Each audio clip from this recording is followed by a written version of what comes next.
1980കളുടെ തുടക്കത്തിൽ അക്കാലത്ത് തിളങ്ങി നിന്നിരുന്ന ഡയറക്ടർ ബി ലെനിൻ ഒരു സിനിമ എടുക്കാൻ തീരുമാനിച്ചു. നായികയായി സംവിധായകൻ്റെ മനസ്സിലുള്ളത് സാക്ഷാൽ ജയലളിതയാണ്. 1977 സിനിമയിൽ നിന്നും 3 വർഷം ഇടവേളയെടുത്ത് നിൽക്കുകയായിരുന്നു നടി അപ്പോൾ. ഒരു തിരിച്ചുവരവ് ഇതിലൂടെയാവട്ടെ എന്ന വിശ്വാസത്തിൽ സംവിധായകൻ ജയലളിതയെ സമീപിച്ചു. ജയലളിത ഓക്കെയും പറഞ്ഞു. ശേഷം ഹീറോ ആരാണെന്ന് ജയ ചോദിച്ചപ്പോൾ ലെനിൻ പറഞ്ഞു, ഇപ്പോഴത്തെ ട്രെൻഡ് വെച്ച് ഹീറോ ആയി ഞാൻ പരിഗണിക്കുന്നത് രജനീകാന്തിനെയാണ്. ഈ പറയുന്ന രജനീകാന്തിനെ നേരിട്ടോ കണ്ടോ പരിചയമില്ലാത്ത ജയലളിത സംവിധായകന് വ്യക്തമായ സമ്മതം നൽകിയില്ല. പകരം ഈ പറയുന്ന നായകനെ നേരിട്ട് കാണണം, ശേഷം തീരുമാനമെടുക്കാം എന്ന് പറയുന്നു. ഈ ആവശ്യം സംവിധായകൻ രജനിയോട് പറയുന്നു.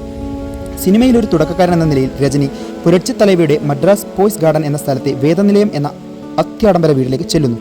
ഒരു തുടക്കക്കാരൻ എന്ന നിലയിൽ ആയതുകൊണ്ടാവാം ജയലളിത കാലിന്മേൽ കാൽ കയറ്റി വെച്ചാണ് സംസാരിച്ചത്. എന്നാൽ രജനിയുടെ മെയിലേക്കോ ജയ വിചാരിച്ചതിലും അപ്പുറമായിരുന്നു. തൻ്റെ മുന്നിലിരിക്കുന്ന സമൂഹിയായ യുവതിയും സാക്ഷാൽ മുഖ്യമന്ത്രിയുടെ അടുത്ത ബന്ധക്കാരിയും എന്ന പരിഗണന പോലും നൽകാതെ രജനിയും അതുപോലെ നല്ല സ്റ്റൈലായി കാലിന്മേൽ കാൽ കയറ്റി വെച്ച് ഇരുന്നു. സംസാരം ഒഴിമിച്ച് പോകാൻ എഴുന്നേറ്റയുടൻ തൻ്റെ കീശയിൽ നിന്നും സിഗരറ്റ് എടുത്ത് നല്ല സ്റ്റൈലായി ജയയുടെ വീട്ടിൽ നിന്നും വലിച്ച് ഇറങ്ങി. മെയിൽ ഈഗോ എന്നതുപോലെ ജയയുടെ ഈഗോയും അവിടെ വെന്തു വെണ്ണീറായി. ശേഷം ജയ ലെനിനെ നേരിട്ട് വിളിച്ച് താൻ സംവിധാനം ചെയ്യുന്ന ചിത്രത്തിൽ രജനിയെ അഭിനയിപ്പിക്കരുത് എന്ന് കട്ടായം പറഞ്ഞു. പിന്നീട് മറ്റൊരു നടനെ വെച്ച് ചിത്രം പൂർത്തീകരിച്ചു. ചിത്രം 8 നിലയിൽ പൊട്ടി. അവിടെ തുടങ്ങി ജയയുടെയും സൂപ്പർ സ്റ്റാർ രജനീകാന്തിൻ്റെയും പക. ഏറെക്കുറെ 12 വർഷം കടന്നുപോയി. 1991 തമിഴ്നാട്ടിലെ പ്രായം കുറഞ്ഞ മുഖ്യമന്ത്രിയായി ജയ തിരഞ്ഞെടുക്കപ്പെട്ടു.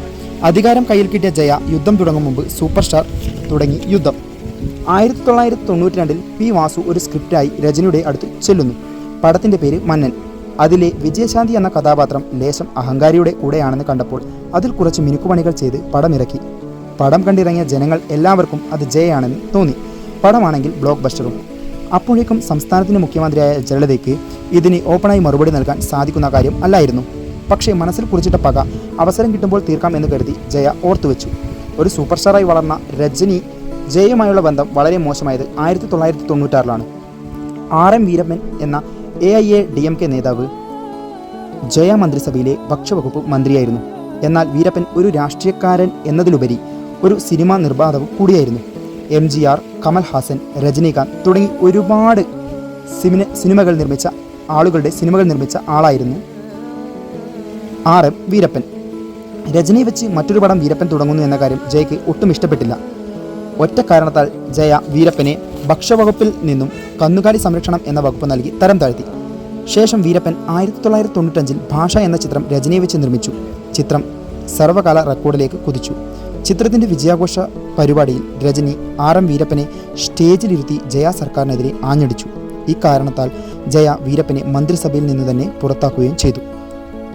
1996 ശിവാജി ഗണേശനെ ആദരിക്കുന്ന ചടങ്ങിൽ മുഖ്യമന്ത്രി ജയലളിതയും മറ്റ് വിശിഷ്ട വ്യക്തികളെയും ക്ഷണിച്ചിരുന്നു.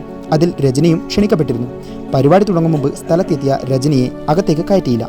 മുഖ്യമന്ത്രിയുടെ വണ്ടി വരുന്നത് കണ്ടയുടൻ രജനി കാറിൻ്റെ റൂഫ് മറച്ചുകൊണ്ട് ജനങ്ങളെ അഭിവാദ്യം ചെയ്തു. താരരാജാവിനെ കണ്ട ജനങ്ങൾ മുഖ്യമന്ത്രിയെ മറന്ന് രജനിയുടെ സമീപത്തേക്ക് പാഞ്ഞെടുത്തു.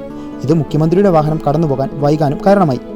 ഇതേ വർഷം തന്നെ രജനിയെ മനഃപൂർവ്വം ബുദ്ധിമുട്ടിക്കാൻ വേണ്ടി ചെന്നൈ രാധാകൃഷ്ണൻ റോഡിൽ രജനിയുടെ വണ്ടി തടഞ്ഞുവെച്ചു. കാരണം അന്വേഷിച്ച രജനിയോട് പോലീസ് പറഞ്ഞു, CMന് പോകാനുണ്ട് സർ, അരമണിക്കൂർ കഴിഞ്ഞു പോകാം. കാര്യം മനസ്സിലായ രജനി പറഞ്ഞു, ഞങ്ങൾ 3-4 വണ്ടികൾ അല്ലേ ഉള്ളൂ, ഒന്ന് കടത്തിവിട്ടോളേ, പോയിക്കോളാം ഞങ്ങൾ. മുകളിൽ നിന്നുള്ള ഓർഡറാണ് സർ, നടക്കില്ല. പോലീസിൻ്റെ മറുപടിയും വന്നു. CMൻ്റെ കാർ അത്ര വലുതാണോ ഇത്ര നേരം കൊണ്ട് കടന്നു പോകാൻ? തമാശ രൂപേണെ ചോദിച്ചുകൊണ്ട് രജനി തൻ്റെ കാറിൽ നിന്നും പുറത്തിറങ്ങി. അടുത്തുള്ളൊരു ചായക്കടയിൽ ചെന്ന് ഒരു സിഗരറ്റ് വാങ്ങി കത്തിച്ചു. സ്ക്രീനിൽ കാണുന്ന തലൈവർ ഇതാ നിരത്തിൽ. ആരാധകർ കൂട്ടം കൂടി ഓടി. ചെന്നൈ രാധാകൃഷ്ണൻ റോഡ് ഒരു പൂരപ്പറമ്പായി. കാര്യത്തിൻ്റെ ഗൗരവം മനസ്സിലാക്കിയ പോലീസ് അല്പം അപേക്ഷിച്ചിട്ടാണെങ്കിലും രജനിയെ കാറിൽ കയറ്റിയ ശേഷം കടത്തിവിട്ടു. ഈ വാർത്ത ജയയുടെ കാതിലെത്തി. അധികാരത്തിൻ്റെ ബലത്താലാണ് തന്നോടും കുടുംബത്തോടും ജയ ഇങ്ങനെ ദേഷ്യം കാണിക്കുന്നതെന്ന് രജനിക്ക് മനസ്സിലായി. ഇനിയാണ് കാര്യത്തിൻ്റെ ഗൗരവം. 1996 നിയമസഭാ തിരഞ്ഞെടുപ്പിൽ പ്രതിപക്ഷമായ DMK-ക്ക് സപ്പോർട്ട് ചെയ്തുകൊണ്ട് രജനി രംഗത്തിറങ്ങി. വളരെ ആകാംക്ഷ നിറഞ്ഞ തിരഞ്ഞെടുപ്പ് റിസൾട്ട് വന്നപ്പോൾ 221 സീറ്റ് ലഭിച്ച DMK ഭരണത്തിൽ കയറി.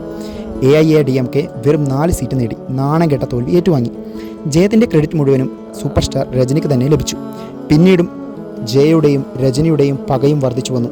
1999 പടയപ്പ എന്ന super hit cinema Ramya Radhakrishnan അവതരിപ്പിച്ച കഥാപാത്രവും രജനി ജയയ്ക്ക് നൽകിയ ഒരു അടി തന്നെയായിരുന്നു. 2001 അധികാരം തിരിച്ചുപിടിച്ച ജയ തൻ്റെ പവർ ഉപയോഗിച്ച് പടയപ്പയുടെ വിജയാഘോഷം പല സ്ഥലങ്ങളിലും ബാൻ ചെയ്തു. പിന്നീട് ജയ രജനി ആരാധകരെ ഉന്നം വെച്ചുകൊണ്ട് അവർ നടത്തുന്ന പൊതുയോഗങ്ങളും മറ്റ് ആഘോഷങ്ങളും വിലക്കി. മറ്റ് വിശിഷ്ട പരിപാടികളിൽ നിന്നും രജനീകാന്ത് എന്ന താരത്തെ ക്ഷണിക്കാതെ മാറ്റി നിർത്തുകയും ചെയ്തു. രാഷ്ട്രീയ പ്രവേശനം ഉന്നം വെച്ച രജനിയെ പല കാരണങ്ങൾ കൊണ്ട് വൈകിപ്പിച്ചു. ഒരുപക്ഷെ ജയയുടെ പ്രഷർ ഇല്ലായിരുന്നുവെങ്കിൽ 1990കളിലോ 2000ന്റെ തുടക്കത്തിലോ രജനി ഒരു പാർട്ടി തുടങ്ങി രാഷ്ട്രീയത്തിൽ സജീവമായനെ. ജയ രജനി ക്ലാഷ് ഒരു സംഭവബഹുലമായ കഥ തന്നെയാണ്. ഇതുവരെ ചാനൽ സബ്സ്ക്രൈബ് ചെയ്യാത്തവരാണെങ്കിൽ ചാനൽ സബ്സ്ക്രൈബ് ചെയ്യൂ. കൂടുതൽ വീഡിയോയ്ക്കായി ബെൽ ബട്ടൺ അമർത്തൂ. Thank U.